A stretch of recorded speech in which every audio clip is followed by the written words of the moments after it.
বিএনপির গায়ে অন্য সিল মারলে পরিণতি ভালো হবে না বললেন মির্জা আব্বাস। জামায়াতের সঙ্গে বিএনপি এখনো জোটে আছে কিনা জানালেন ফখরুল। কাদের সঙ্গে জোট করবে জামায়াত জানালেন নায়েবে আমির। এবং সর্বশেষ জানাবো, জাতীয় নির্বাচন নাকি স্থানীয় নির্বাচন, কোনটি আগে? শুনছিলেন সংবাদ শিরোনাম, এবারে বিস্তারিত। বিএনপির গায়ে অন্য সিল মারলে পরিণতি ভালো হবে না বললেন মির্জা আব্বাস। বিএনপির গায়ে অন্য সিল মারলে পরিণতি ভালো হবে না বলে হুঁশিয়ার করেছেন বিএনপির স্থায়ী কমিটির সদস্য মির্জা আব্বাস। মির্জা আব্বাস বলেন, বিএনপিকে ভারতের দালাল কিংবা আওয়ামী লীগের দোসর এমন সিল মারার চিন্তা করবেন না। যারা বিএনপিকে ভিন্ন শিবিরে ঠেলে দেওয়ার চেষ্টা করছেন তাদের পরিণতি ভালো হবে না। বিএনপির স্থায়ী কমিটির সদস্য বলেন, যারা গণতান্ত্রিক প্রক্রিয়ায় নতুন দল গঠন করবে বিএনপি তাদের স্বাগত জানায়, তবে এ নিয়ে দেশকে বিভক্ত করার চেষ্টা করবেন না। 5ই আগস্টের পরবর্তী সময় বিভেদ সৃষ্টি হলে দেশ গণতন্ত্রের চেহারা কোনোদিন দেখতে পারবে না বলে আশঙ্কা প্রকাশ করেন মির্জা আব্বাস। জামায়াতের সঙ্গে বিএনপি এখনো জোটে আছে কিনা জানালেন ফখরুল।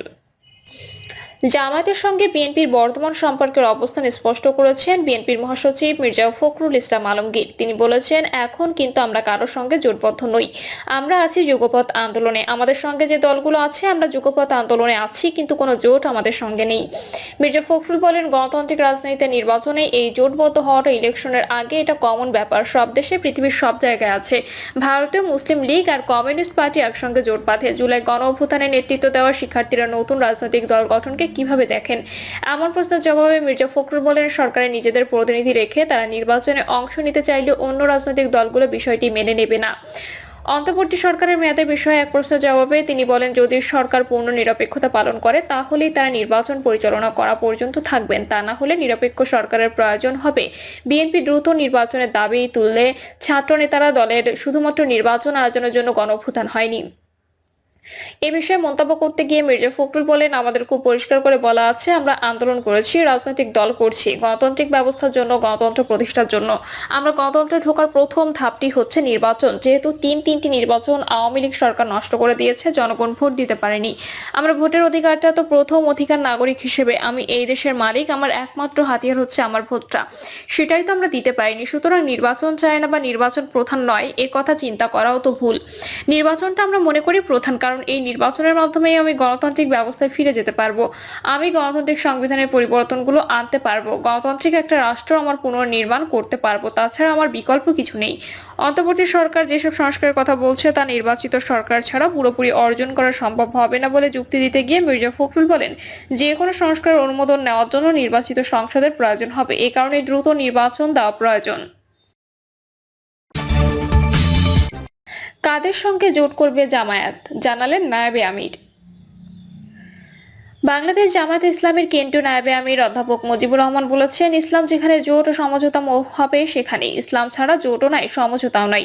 আমরা ইসলামে জন্মগ্রহণ করেছি, ইসলামে বেঁচে আছি, ইসলাম নিয়ে মরবো, ইসলাম ছাড়া আমাদের কোনো কাজ নাই। বিশেষ অতিথির বক্তব্যে শাহজাহান চৌধুরী বলেন, দেশ ও জাতি গঠনে জামায়াতের সুনির্দিষ্ট পরিকল্পনা রয়েছে, মানবজাতির কল্যাণ সাধনই জামায়াতের রাজনীতির মূল উদ্দেশ্য। জাতীয় নির্বাচন নাকি স্থানীয় নির্বাচন, কোনটি আগে?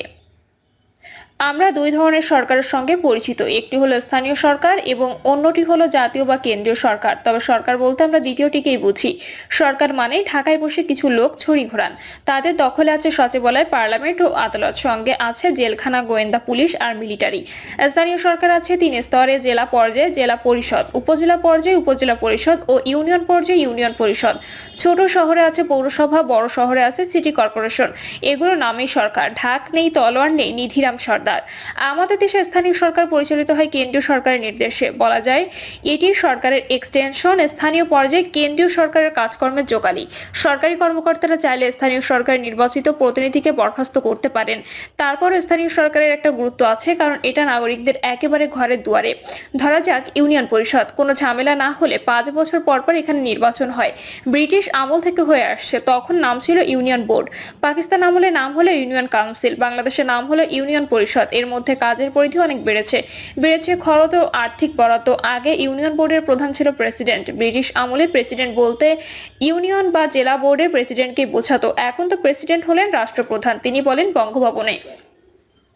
স্থানীয় পর্যায়ে প্রেসিডেন্টও হয়ে গেলেন চেয়ারম্যান। এদেশের নাগরিক সমাজ ও রাজনীতিবিদরা অনেকে অনেকদিন ধরে স্থানীয় সরকারের ক্ষমতায়ন নিয়ে কথা বলে আসছেন। ক্ষমতায়নের ভিত্তি হচ্ছে স্বশাসন। উদাহরণস্বরূপ ইউনিয়ন পরিষদ হবে স্বাধীন, এটি খাজনা আদায় করবে, বাজেট তৈরি করবে এবং সে অনুযায়ী খরচ করবে, সেবা দেবে। এটি হয়ে ওঠেনি। যারা রাজধানীতে বসে সিদ্ধান্ত নেন তাদের আছে সর্বগ্রাসী ক্ষুধা। তারা তামাম দেশটাকে বগলদাবা করতে চান। ক্ষমতা ভাগাভাগি কিংবা দায়িত্ব বিলি বন্টনের মানসিকতা নেই। কেন্দ্রীয় সরকার হচ্ছে সার্বভৌম, স্থানীয় সরকার হচ্ছে অধস্তন এজেন্ট। ঢাকায় যখন একটা সরকার থাকে সে তার সব সেবামূলক কাজ করে ইউনিয়ন বা উপজেলা পরিষদ মাধ্যমে। এগুলো নিয়ন্ত্রণে থাকলে ঢাকায় নিজেকে অনেক নিরাপদ ও নিরুপদ্রব মনে হয়। সেজন্য দেখা যায় যিনি সংসদ সদস্য হন তিনি তার পছন্দের ও অনুগত লোকদের স্থানীয় সরকারে দেখতে চান। এর ফলে তিনি স্থানীয় পর্যায়ের সেবা ও সম্পদের উপর মালিকানা প্রতিষ্ঠা করতে পারেন। ইউনিয়ন পরিষদ হচ্ছে সংসদ সদস্যের ক্ষমতার ভিত্তি। স্থানীয় নেতারা সংসদ সদস্য তথা জাতীয় নেতাদের টাকা ও লাঠির উৎস। সংসদ নির্বাচনের সময় তারা ভোটও জোগাড় করে দেন। আবার জাতীয় নেতাদের সঙ্গে দহরম মহরম রেখে স্থানীয় নেতারা একদিকে নিজেদের সুরক্ষিত রাখেন, অন্যদিকে তার রাজনৈতিক পৃষ্ঠপোষককে ঢাল হিসেবে ব্যবহার করে নিজের তরক্কি বাড়ান। এ ব্যবস্থা চলে আসছে দশকের পর দশক। একটা সময় ছিল গ্রামের সবচেয়ে শিক্ষিত, ভদ্র ও বনেদি পরিবারের লোকটি স্থানীয় সরকারের নেতা হতেন। অনেক ক্ষেত্রে তিনি নিজের টাকা খরচ করে মানুষের সেবা করতেন। এগুলো এখন রূপকথা মনে হয়। বেশিরভাগ জায়গায় দেখা যায় গ্রামের সবচেয়ে খারাপ লোকটাই নির্বাচিত হচ্ছেন। তিনি এটা পারছেন বেশির জোরে এবং তাকে প্রশ্রয়দানকারী নেতার আনুকূল্য পেয়ে। বলা যায় স্থানীয় সরকারগুলো সংসদ সদস্যদের জন্য কামধেনু। অনেক রাজনীতিবিদ আছেন যারা দেশের মানুষের উপকারের চিন্তায় রাতে ঘুমাতে পারেন না। তারা এই ব্যবস্থা জিইয়ে রেখেছেন তাদের ইহজাগতিক স্বার্থে। গত বছর আগস্ট মাসে দেশে একটা ওলটপালট ঘটে গেছে। আমরা ভাবছি নতুন করে স্বাধীন হয়েছি, সুতরাং আগের মতো করে এই দেশ চলবে না, চালাতে দেওয়া হবে না। সবাই যে একরকম ভাবছেন তা বলা যাবে না। অনেকেই বদলাচ্ছেন, অনেকে আছেন আগের মতোই। এত ঝড়ঝাপটা গেল, এত মানুষ মরল, তাতে তাদের ভ্রুক্ষেপ নেই। ক্ষমতা রাজনীতিতে সহসা গুণগত পরিবর্তন আসবে এমনটি জোর গলায় বলা যাচ্ছে না। সংস্কার আগে না নির্বাচন আগে, এ নিয়ে কথার ফুলঝুরি দেখছি। এর মধ্যে আরেকটা ঝগড়া ঢুকে গেছে। আগে স্থানীয় সরকার নির্বাচন নাকি সংসদ নির্বাচন? জাতীয় নির্বাচনে যারা সরকার গঠন করার ব্যাপারে আশা রাখেন তারা চান সংসদ নির্বাচন হোক আগে, নির্বাচিত সরকারের অধীনে হোক স্থানীয় সরকার নির্বাচন। একটা উদাহরণ দিই। ১-১১ সেনা সমর্থিত তত্ত্বাবধায়ক সরকার সংসদ নির্বাচনের আগে উপজেলা নির্বাচন করতে চেয়েছিল। বড় দলগুলো বিশেষ করে আওয়ামী লীগ ও বিএনপিতে রাজি হয়নি। ফল যা হওয়ার তাই হয়েছে। ২০০৮ সালের ডিসেম্বর হলো জাতীয় সংসদ নির্বাচন। ২০০৯ সালের জানুয়ারিতে আওয়ামী লীগ সরকার গঠন করে উপজেলা নির্বাচনের আয়োজন করে। মারদাঙ্গা করে বেশিরভাগ উপজেলায় আওয়ামী লীগ সমর্থিত প্রার্থীরা জিতে যান। নির্বাচন কমিশন অসহায়ভাবে চেয়ে চেয়ে দেখে। কমিশনের প্রধান এটিএম শামসুল হুদা সে সময় একটি মন্তব্য করেছিলেন, দলীয় সরকার অধীন সুষ্ঠু নির্বাচন সম্ভব নয়। শেখ হাসিনার রাজত্বে দলীয় প্রতীকে স্থানীয় সরকার নির্বাচনের নিয়ম চালু হয়। হাসিনার স্থবকেরা যুক্তি দাঁড় করান, অমুক অমুক দেশে তো এই ব্যবস্থা আছে, তাহলে এই দেশে এরকম হলে অসুবিধা কোথায়? তো দলীয় ভিত্তিতে স্থানীয় সরকার নির্বাচনের আয়োজন করে স্থানীয় সরকার ব্যবস্থার ১২টা বাজিয়ে দেওয়া হয়েছে। দলবাজি পৌঁছে গেছে ঘরে ঘরে। রাজনীতি আর দলবাজি যে এক জিনিস নয় এটা তাদের কে বোঝাবে? ইদানিং রাজনীতিবিদেরা একটা মুখরোচক কথা চালু করেছেন, দেশে বিরাজনৈতিকরণ চলছে। রাজনৈতিক দলকে বাদ দিয়ে কিসের নির্বাচন? স্থানীয় সরকার যে দলমতের ঊর্ধ্বে সবার সরকার ও সব মানুষ সেখানে সেবা পেতে চান, সেখানে দলীয় ক্ষমতা চর্চা কতটুকু যৌক্তিক এটা তারা ভেবে দেখেন না। দল মানে গোষ্ঠী, অলিগার্কি। সব জায়গায় তাদের গোষ্ঠীগত নিয়ন্ত্রণ চাই। রাজনৈতিক প্রভাবমুক্ত স্থানীয় সরকার থাকলে রাজনীতিবিদদের অনেক অসুবিধা। রাজনীতিবিদরা যেভাবে ক্ষমতার ছক কষেন, স্থানীয় সরকারের উপর নিয়ন্ত্রণ হারালে তাদের অসুবিধায় পড়তে হবে বলে তারা মনে করেন। এজন্য তারা সংসদ নির্বাচনের আগে ইউনিয়ন বা উপজেলা পরিষদ নির্বাচনের ঘোর বিরোধী।